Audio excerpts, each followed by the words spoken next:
Okay, everyone, let's welcome Paul Casey from Crushers GC. Paul, you are currently sitting in second place. You're 4 off from the leader, Brooks Koepka, who's sitting at 8 under. And you shot a 66 today. Tell us a little bit about your round.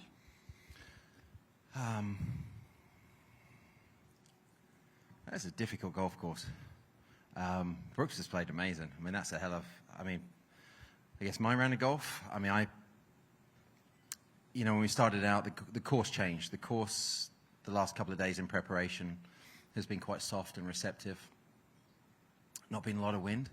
And then we knew the wind direction was going to change, which it did sort of late yesterday, and it's stuck in the same angle through today, but it just increased in velocity. And it's, and I think the rules and the green staff have been under your instructions of turn the water off, because the golf course has just changed. I mean, it's become shiny and glassy, and with that wind, everything dried out and became a very, very difficult golf course. And I sort of made my score when we started, and had some fairly straightforward holes and had good control of the golf ball. And then, to be honest, I found it really difficult coming in the last sort of 9 holes or so. And I saw where Brooks was. I was hoping for the Brooks and Bryson pairing, admittedly, which I almost got. But I had to work hard to finish 4 under, and I tipped my cap to Brooks because that 8 under is a phenomenal round of golf. So whatever he did in true Brooksy style is pretty impressive. I know when we talked earlier in the week about it's your time, it's Bond's time, it's Bryson's time to get out here and take home a win this year. You're currently sitting in second place. Do you think this could be your event? Yeah, but it's interesting because look, there's nowhere to, I've said it multiple times, there's nowhere to hide out here. And so there's no easy events. Every time I turn up, it's Brooks and it's Wacko and John Rahm and Bryson and all these guys. I'm not excluding anybody, but it's just, where do you hide? You don't. So in order to win, a win is is really an unbelievable achievement out here. I'm probably a little frustrated I didn't get a victory. I had the playoff in Hong Kong, and was in a decent position in Houston. The UK, for example. Houston. Yeah. But it didn't necessarily have, didn't play the golf I wanted to play, plain and simple. And there's always somebody there playing great golf. Mm-hmm. It's the level of competition is so high that is what it is. And there's only 13 opportunities. Mm-hmm. Yeah, it's not a lot. Yeah. So, what am I saying? Am I frustrated? Yes, but also, like I said, the facts are the facts. It's hard, and there's not a lot of opportunities. I asked Brooks earlier, with him being 4 shots ahead and knowing how difficult the golf course played today, how feasible is it to catch up to him with such a commanding lead after the first day? I'm not overly thinking about Brooks, plain and simple. I'm trying to figure out how to get around this golf course with a relatively unscathed, if you can get off there with it, not too many wounds. That's what it feels like. It's like Monty Python getting hacked to pieces, losing an arm here and there. That's what it feels like sometimes out there. If Brooks keeps playing that golf, good luck. You know what I mean? Just give him the trophy now. But I don't know. I'm sure you've talked to him. You've probably had an interview with him today, and he'll probably agree it's a very difficult golf course, and he's got to pay attention and keep his nose clean as well. So we also talked about the Crushers not taking their foot off the gas, even though you guys have already secured your bye for next week. You guys are currently in the lead. You're clearly not taking your foot off the gas.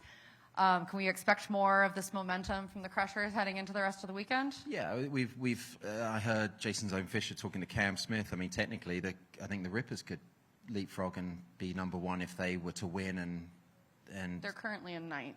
I know, but I'm just hypotheticals here. If Legion 13 and we have a poor week, so we don't want to be in a position where we're picking up the scraps, and we're not taking anything for granted. And I think, like I said a couple of days ago, we loved John Kaplan being part of our team for a few weeks, and he was awesome, and I hope to see him out here next season. He is an unbelievable guy. He's obviously a great golfer as well. But we miss Chucky. And so Chucky's back, and he's been like our glue. He's like that sort of silent, I don't know what he is. I've known him for 30 years, but he just, Chucky brings something, a calmness to our team that we obviously, that works, plain and simple. He's obviously a phenomenal golfer, and we love his results, but now he's back, we've got that calmness, and we're on full attack mode. Well, hopefully the wind gets turned down a little bit tomorrow, so it won't be as brutal. Mike? Paul, I know you're still looking for that first win of the season, but do you feel like this has kind of been a sneaky good season for you? Yeah, there's been a lot of, it's been an uptick in performance, and I felt like I've had good control of the golf ball and done a lot of things right. I didn't necessarily play I struggled last season, and, I was still coming off some injuries from 2022, where I missed a big chunk of that through back injuries. And so ball speed is up, the control of the golf ball's up, and I've just felt very sort of energized and hungry, and there's a lot to it. It's complicated. I mean, it's never plain sailing in any sport, but golf is one of those things. There's ups and downs, and I felt very much at peace on the golf course and enjoyed my golf this season. So Johnny's had his issues as well, as those in the industry know. So there's a lot of things which have sort of come back together again, and I feel like this is just, I'm kind of excited already. It's rare that I think too far in the future. Normally I can't get past tomorrow, but it's like we're already thinking about next season and planning it and looking where we're going and golf courses we're playing. So I'm very much in a sweet spot right now. So it's good stuff. Do you credit was it the ski trip that you went to in the off season? I've been banned from skiing forever because I'm crap at it. I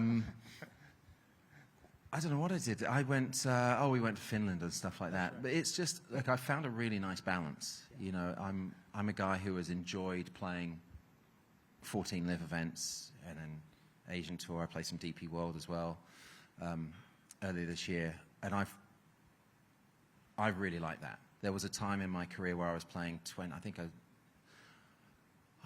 slimmed it down to low 20s, and that was fantastic. And we got all the way to 2021, and I think Johnny and I did 28 or 30 events, and it almost killed us, genuinely. That's not a light statement. And so now it's like it was a bit of a crash, and then it's a reset, and now we're, and with Johnny's health stuff and whatnot, it's taking off. So although I'm, every year is another year older, I feel like there's some really good stuff ahead. And one last question from me. You talked about how much the course was different today versus the practice rounds. What's the biggest thing or the biggest key to making that adjustment when the course does change and you kind of have to make do on the fly, really? It requires sort of plasticity. You've from both player and caddy, and I think an experienced caddy really helps.